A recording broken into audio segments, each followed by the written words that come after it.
Good evening. This is All India Radio. I am Valsa Williams and with me is Nishit Kumar with the evening news.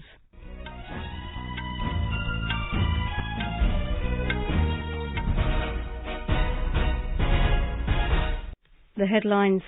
Parliament passes Delhi Municipal Corporation Amendment Bill, also passes Chartered Accountants, Cost and Works Accountants and Company Secretaries Amendment Bill.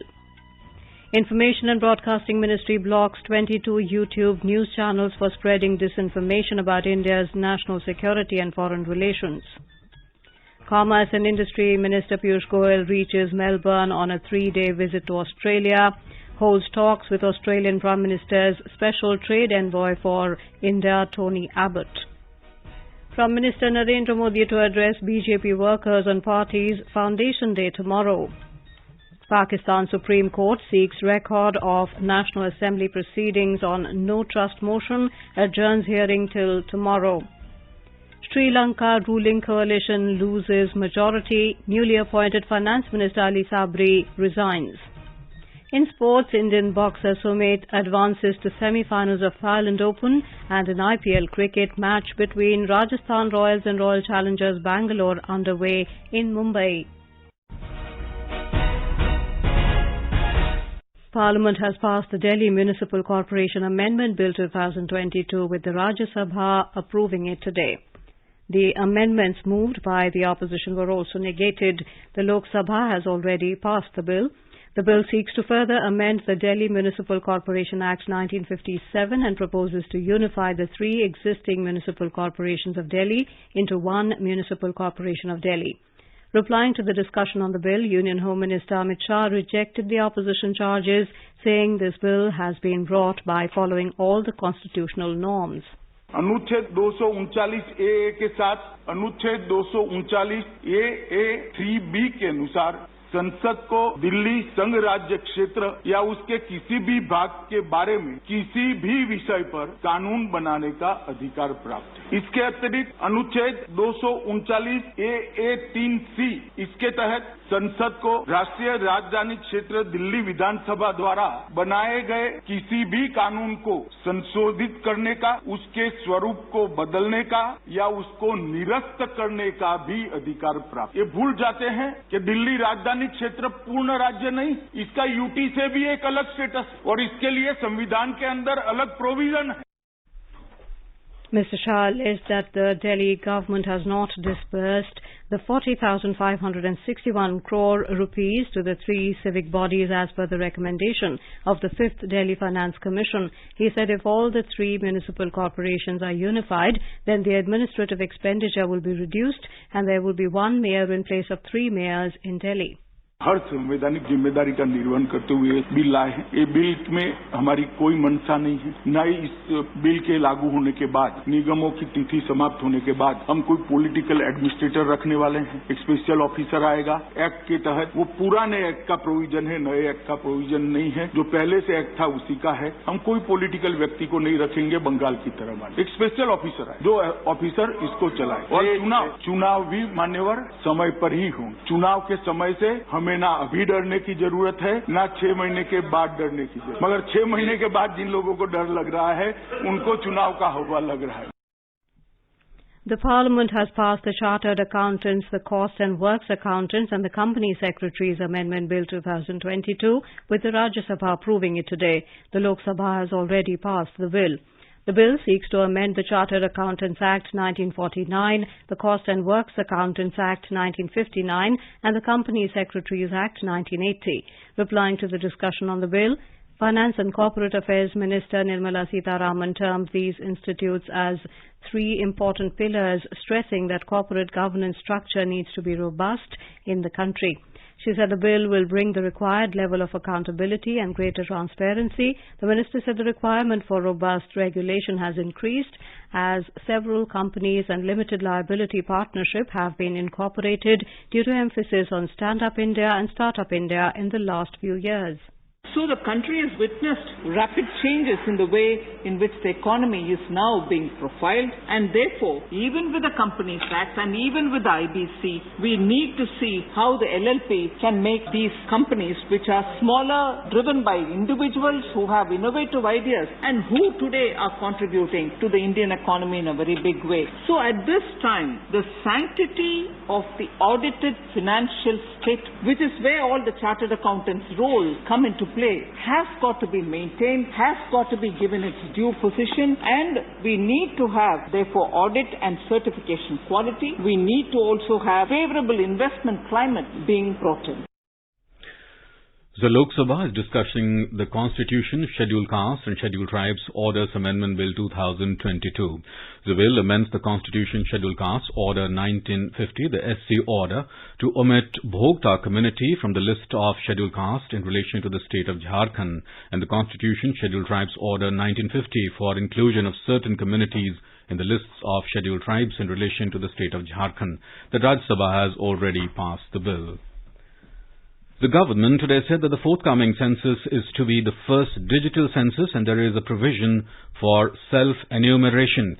In a written reply to a question in the Lok Sabha, Minister of State for Home Nityanand Rai said that the Census 2021 and related field activities have been postponed until further orders due to the outbreak of COVID-19 pandemic. The government has blocked 22 YouTube-based news channels for spreading disinformation related to India's national security, foreign relations and public order. The ministry has also blocked 3 Twitter accounts, 1 Facebook account and 1 news website. Talking to media outside Parliament, Information and Broadcasting Minister Anurag Singh Thakur said out of 22 YouTube channels blocked by the government, 18 were operating from India, while 4 were from Pakistan.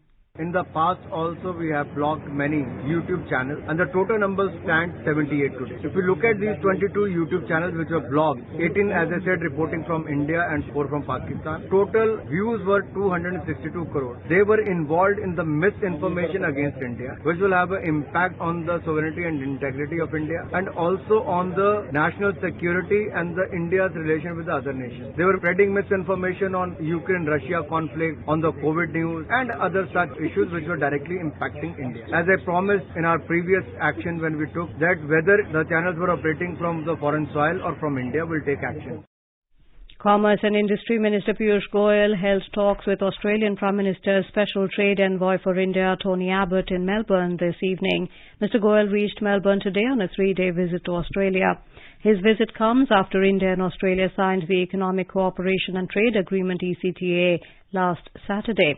In a tweet, the minister said Mr. Abbott played a key role in realizing the ECTA. They held discussion how both countries can build on this deal to increase supply chain resilience in the Indo-Pacific region. During his visit, Mr. Goyal will hold wide-ranging discussions with his Australian counterpart, Dan Tehan, on carrying forward the ECTA. External Affairs Minister Dr. S. Jaishankar today spoke to U.S. Secretary of State Antony Blinken ahead of the India-U.S. 2+2 consultations. In a tweet, Dr. Jaishankar said they discussed bilateral issues and latest developments pertaining to Ukraine. Pakistan Supreme Court has adjourned till tomorrow the hearing of the case filed by the joint opposition over the rejection of no trust motion against Prime Minister Imran Khan. During today's hearing, the court ordered the government to present minutes of the proceedings in the National Assembly after the no confidence motion was presented. National Assembly Deputy Speaker Qasim Khan Surri on Sunday had ruled that the no confidence motion was linked with a foreign conspiracy to topple the government and hence was not maintainable. Minutes later, President Arif Alvi dissolved the National Assembly on the advice of Prime Minister Khan. Hours later, Pakistan's apex court took suo motu cognizance of the political situation in the country and a 5-member bench started hearing the case. Meanwhile, according to Pakistan media reports, the Election Commission of Pakistan has expressed its inability to conduct general elections within 3 months.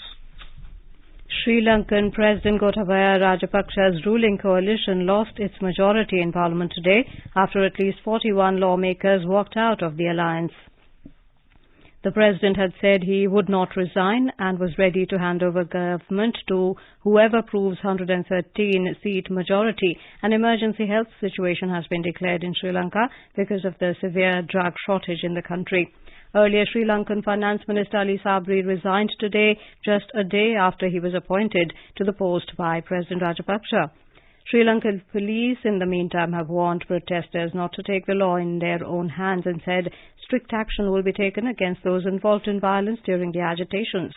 Meanwhile, Sri Lanka's Ministry of Foreign Affairs has initiated action to temporarily close down its embassies at Oslo in the Kingdom of Norway, at Baghdad in the Republic of Iraq, and Consulate General at Sydney in the Commonwealth of Australia with effect from the 30th of April.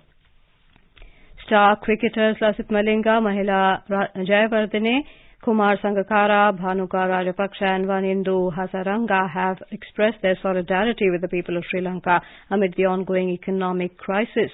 Former Sri Lankan captain Sangakkara said people of his country are going through one of the toughest times imaginable. In Peru, protests have taken place across the country as oil, gas and toll road prices rose.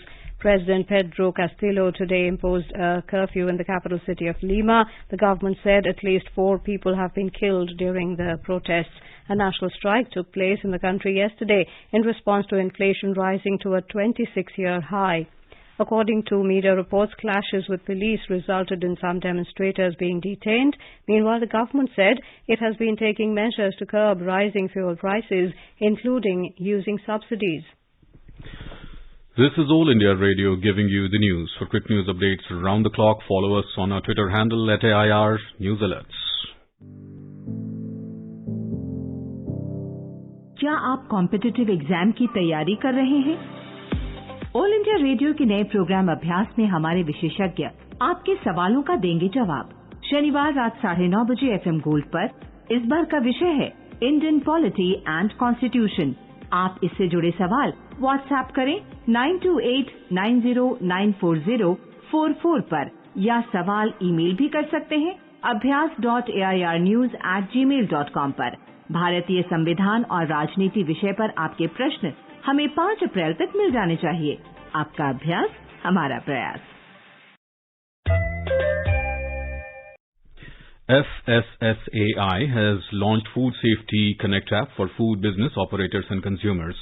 Download this app from Google Play Store and easily apply for FSSAI registration. Consumer can use this app to register food-related complaints. Prime Minister Narendra Modi will address BJP workers on the party's Foundation Day tomorrow. BJP will be observing Social Justice Fortnight to mark its Foundation Day. Briefing media after the BJP Parliamentary Party meeting in New Delhi today, Senior Party Leader and Union Minister Prahlad Joshi said that during the fortnight from 7th to 20th of this month, the party workers will organize programs every day based on government schemes at booth, block and district levels to highlight the benefits of government welfare schemes. From 7th to 20th इस पखवाड़ा चल रहा है और इसमें for all 15 days there will be one or other program and इस programme में एक दिन हम तालाब स्वच्छता का एक कार्यक्रम ले रहे हैं, आंगनवाड़ी जा रहे हैं, ऐसे बहुत कार्यक्रम है और सभी हमारे एमपीज को माननीय प्रधानमंत्री जी ने एक आह्वान किया है। उन्होंने प्रेरणा दी है कि 15 दिवस के आजादी के अमृत महोत्सव के इस पर्व पर सभी आप अपने क्षेत्र में सेवा के कार्य में लगाइए। अम्बेडकर का जयंती का दिन भी विशेष प्रोग्राम का माननीय प्रधानमंत्री जी ने आह्वान की है। Chairman of University Grants Commission UGC M. Jagadish Kumar said the new common entrance test for central universities is designed in a way that no student is put at a disadvantage. He said common university entrance test CUET will ensure that the level of stress that youngsters undergo is brought down. Talking exclusively to AIR News, Mr. Jagadish Kumar said in the current system, many universities use 12th board marks and the score goes up to 99% and 100%, giving lots of stress to the students. He said the board marks also vary from state to state. The UGC chairman said the National Testing Agency will conduct the test and application process will begin tomorrow. He said there has been overwhelming positive response towards CUET. The National Testing Agency will be conducting the computer-based multi-choice test and the application process is starting tomorrow.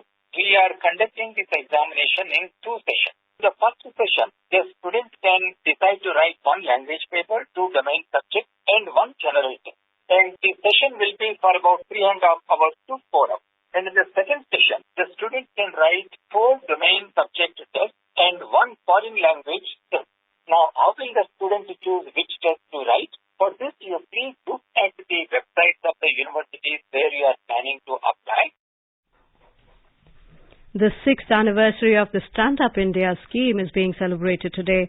Over 30,160 crore rupees have been sanctioned under the scheme to more than 1,33,995 accounts since its inception. The Stand Up India scheme was launched by Prime Minister Narendra Modi on the 5th of April in 2016. 59th National Maritime Day is being observed today. The day aims to commemorate India's first merchant sea voyage in the trading world. In his message on the occasion, Prime Minister Narendra Modi said India's maritime sector has scaled new heights and contributed to boosting trade and commercial activities. And now here is a review of proceedings in Parliament today. First from the Rajya Sabha, the writer is Kumar Rahul of PTI. Parliament has passed the Delhi Municipal Corporation Amendment Bill 2022 with the Rajya Sabha approving it today. The Lok Sabha has passed it earlier. The bill is to unify the 3 municipal corporations of Delhi. Home Minister Amit Shah said it will unify the 3 municipal corporations, North Delhi Municipal Corporation, South Delhi Municipal Corporation and the East Delhi Municipal Corporation. He also accused the Aam Aadmi Party government in Delhi of meting out stepmotherly treatment to the 3 civic bodies for political reasons. Shah also said that the trifurcation of the Municipal Corporation of Delhi was done in a hurry in 2012, which led to an imbalance. It was divided in such a manner that 2 of them could not even financially sustain themselves, Shah added. John Brutus of the CPIM has moved a proposal to refer the bill to a select committee of the Rajya Sabha. Participating in the debate, Abhishek Manu Singhvi of the Congress said the move is constitutionally suspect, legally untenable, administratively blunderous and politically hypocritical. Singhvi also raised the issue of reduction of the number of seats in the 3 corporations taken together to 250 from 272. Sudhanshu Trivedi of the BJP supported the bill and said this was done under the constitutional provisions. Sanjay Singh of the Aam Aadmi Party opposed the bill and said that to stop Arvind Kejriwal from coming in power, the centre wants to take control of the 3 municipal corporations in Delhi. Members of several opposition parties, including the Congress, Samajwadi Party, All India Trinamool Congress, CPIM, DMK, questioned the timing of the bill, calling it an attack on the federal structure of the country. YSR Congress, AIADMK, Tamil Manila Congress supported the bill. However, the BJD supported the bill with the condition that the MCD elections are not deferred and the BSP sought some amendments and relief for workers in the bill. Parliament also passed the Chartered Accountants, the Cost and Works Accountants and Company Secretaries Amendment Bill 2022 with the Rajya Sabha approving it today. The Lok Sabha has passed it earlier. The bill will revamp the functioning of the Institute of Chartered Accountants, Cost Accountants and Company Secretaries. The bill seeks to appoint non-chartered accountant, non-cost accountant and non-company secretary as the presiding officer of the disciplinary committees of the respective institutes. Members belonging to the Congress, Trinamool Congress, DMK and YSRCP opposed the bill, citing infirmities and alleged that it was a blatant attack on professional autonomy. While replying to the discussion, Finance Minister Nirmala Sitharaman asserted that the changes will usher in transparency and not in any way impact the autonomy of these bodies. It will facilitate India in creating homegrown world-class institutions soon comparable with the Big Four in the area and meet the global demands, she said. Reiterating the need to bring the bill, Sitharaman said the corporate governance system needs to be robust in order to meet with the global investment expectations. Dispelling apprehensions expressed by certain members regarding the autonomy of the 3 institutes, she said their functioning continue to be governed by their respective 3 acts. Suresh Prabhu of the BJP said the Institute of Chartered Accountants of India has accepted most of the proposals mooted by the concerned ministry in this important piece of legislation. Sujit Kumar of the Biju Janata Dal also supported the bill. P. Wilson of the DMK said, while the government's intention is to complete the disciplinary proceedings in a time-bound manner, there are a lot of infirmities in the bill. Ayodhya Rami Reddy of the YSRCP alleged that the bill is a blatant attempt to take away the autonomy of the 3 professional bodies. Neeraj Dangi of the Congress, Abdul Wahab of the Indian Union Muslim League, K. Ravindra Kumar of the TDP, Binoy Vishwam of the CPIM opposed the bill. Earlier, opposition members demanded a discussion on price hike of petroleum products and essentials such as medicines. Chairman M. Venkaiah Naidu said several members have given notices to suspend the business of the House to discuss price rise. He, however, rejected the notices. Leader of opposition in the House, Mallikarjun Kharge of the Congress, alleged that every day the opposition requests for a discussion on rising prices of petrol, diesel, LPG, PNG and medicines, but the government was not ready to discuss it. Responding to this, the chairman reiterated that some of these issues were raised by members during the discussions earlier.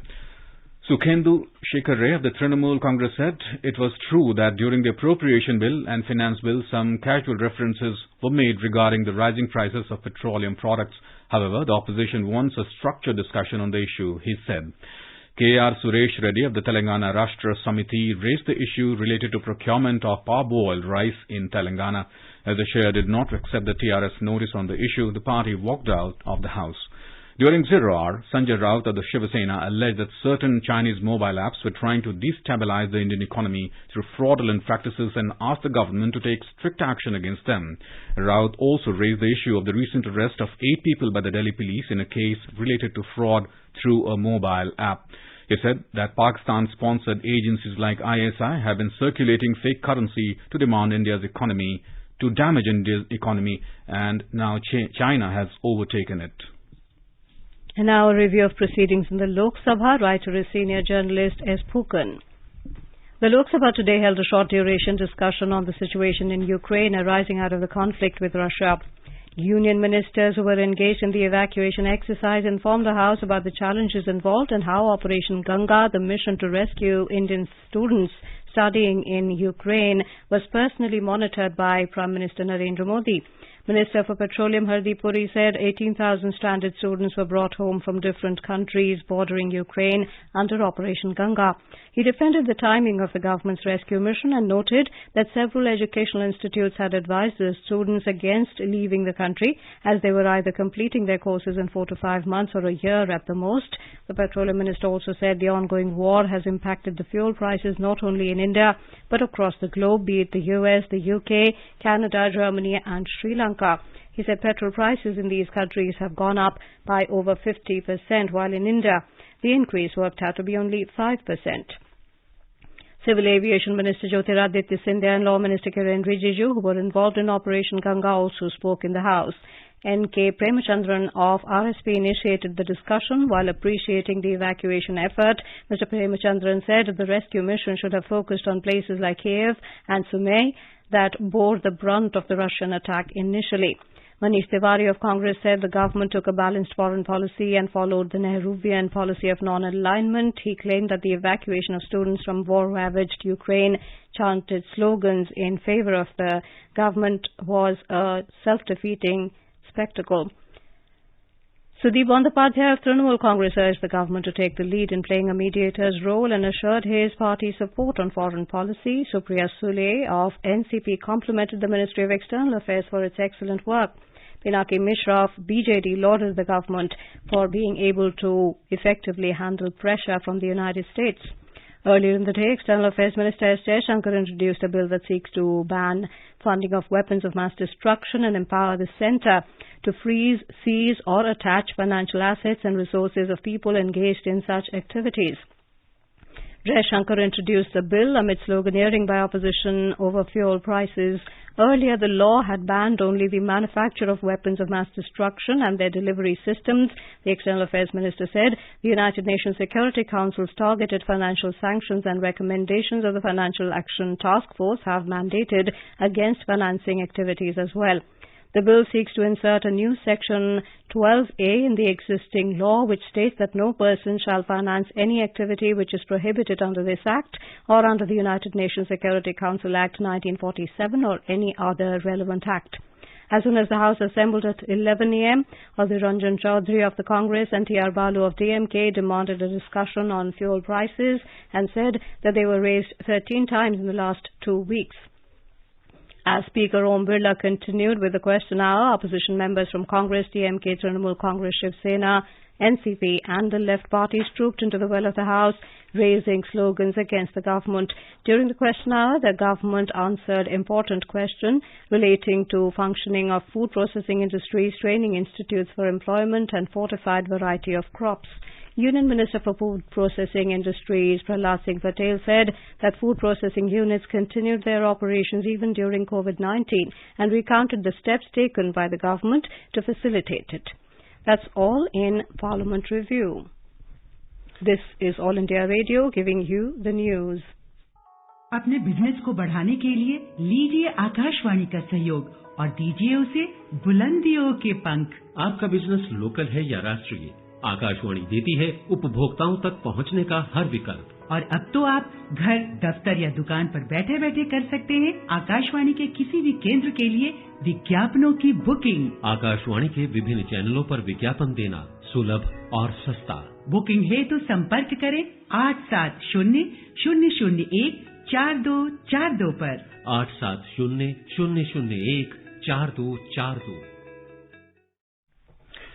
Indian women's hockey team defeated Malaysia 4-0 in their last Pool D match of the FIH Women's Junior World Cup at Potchefstroom in South Africa today.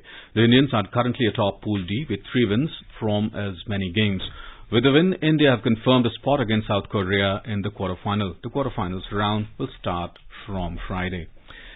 Indian pugilist Sumit put up a dominating performance to enter the semi-finals of the Thailand Open International Boxing Tournament in Phuket. In today's bout, Sumit comfortably secured a 5-0 win over Kazakhstan's Timur Nurseitov in the men's 75 kg last 8 round. However, another Indian boxer, Gaurav's campaign ended after losing to Kazakh opponent Aybek Oralbey, who is the 2018 Youth Olympics champion in 91 kg category. In IPL cricket, Rajasthan Royals were 103 for 3 in 15 overs against Royal Challengers Bangalore at the Wankhede Stadium in Mumbai when reports last came in. Earlier, Royal Challengers Bangalore won the toss and elected to field. In Badminton World Championship, bronze medalist Lakshya Sen and fast-rising shuttler Malvika Bansod entered the second round of singles competitions at the Korea Open tournament at Suncheon City, while 6th seed Sen defeated Korea's Choi Ji-hoon. Unseeded Bansod stunned world number 24 Han Yue of China. Sen will next meet Indonesia's Cesar Hiren Rustavito, while Bansod will face 6th-seeded Thai Pornpawi Chochuwon in the second round. However, India's HS Pranoy went down to Malaysia's Chiem Jun Wei in opening round of men's singles. Tomorrow, 2-time Olympic medalist PV Sindhu will be up against American Lauren Lam in the opening round of women's singles, while World Championship silver medalist Kidambi Srikanth is drawn against Malaysia's Liu Darren in the first round of men's singles. In another women's singles match, Sri Krishna Priya Kudaravalli will take on second seed An Si-young of South Korea tomorrow. And now let us take a look at the weather update for tomorrow. The national capital Delhi will have heat wave. The minimum temperature will be around 19 and the maximum around 40 degrees Celsius. Mumbai is expected to have mainly clear sky, becoming partly cloudy towards afternoon or evening. The minimum temperature will be 27 degrees and the maximum is expected to be around 33 degrees. Chennai is likely to have partly cloudy sky. The minimum temperature will be 27 and the maximum around 34 degrees. Kolkata is likely to have partly cloudy sky. The minimum temperature will be 27 and the maximum around 34 degrees. Srinagar, Jammu, Leh, Gilgit and Muzaffarabad are expected to have mainly clear sky. Vishakhapatnam will have generally cloudy sky with light rain. Hyderabad is expected to have partly cloudy sky with possibility of rain or thunderstorm or dust storm. Guwahati, Imphal, Shillong, Aizawl, Kohima, Itanagar and Gangtok will have generally cloudy sky with 1 or 2 spells of rain or thunder showers. And Agartala will have generally cloudy sky with light rain or drizzle. And now, before we end the bulletin, the headlines once again. Parliament passes Delhi Municipal Corporation Amendment Bill, also passes Chartered Accountants, Cost and Works Accountants and Company Secretaries Amendment Bill. Information and Broadcasting Ministry blocks 22 YouTube news channels for spreading disinformation about India's national security and foreign relations. Commerce and Industry Minister Piyush Goyal reaches Melbourne on a 3-day visit to Australia, holds talks with Australian Prime Minister's Special Trade Envoy for India, Tony Abbott. Prime Minister Narendra Modi to address BJP workers on party's Foundation Day tomorrow. Pakistan Supreme Court seeks record of National Assembly proceedings on no trust motion, adjourns hearing till tomorrow. Sri Lankan ruling coalition loses majority. Newly appointed Finance Minister Ali Sabri resigns. In sports, Indian boxer Sumit advances to semi-finals of Thailand Open. And in IPL cricket, match between Rajasthan Royals and Royal Challengers Bangalore underway in Mumbai. For details of these stories and more, log on to our website www.newsonair.gov.in and News on the IR app. And with that, we end the evening news. Good night.